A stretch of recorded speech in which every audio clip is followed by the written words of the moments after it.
Okay, so I chose to do my video on the National Association of Colored Women.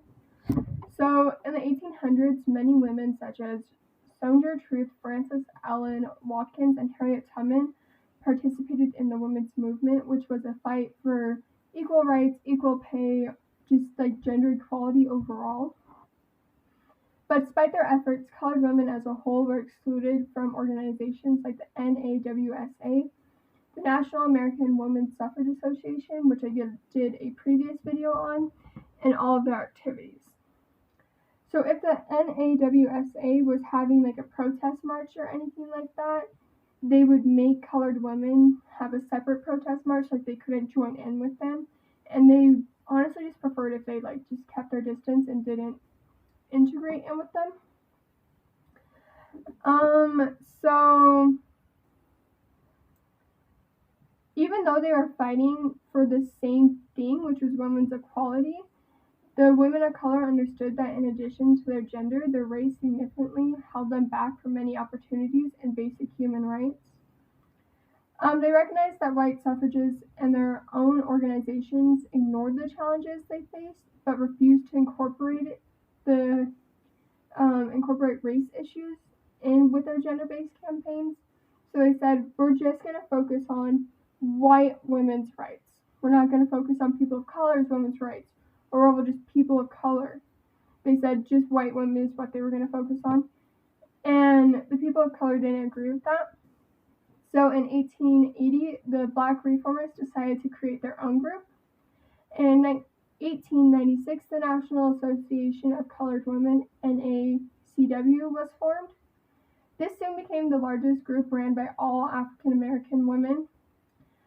And suffrage was their most important goal for the new reformers, but unlike their white counterparts, they focused on more than just women's suffrage, and they advocated for a bunch of reforms to improve the lives of African Americans. So the group had 7 main objectives to help them achieve their goals. And the objectives were to promote the education of women and children, to raise standards of the home, to improve conditions for family living, to work for moral, economic, social, and religious welfare of women and children, to protect the rights of women and children, to secure and enforce civil and political rights for African American race, and to promote interracial understanding so that justice may prevail among all people. And that means, so at this time, there's a lot of Jim Crow laws happening and a lot of lynching going on, and they wanted to stop that, and they wanted to, tell society, that's not okay, and we need to realize that it's not okay. So initially, these jobs included, job training and wage equality and childcare is what they mainly focused on.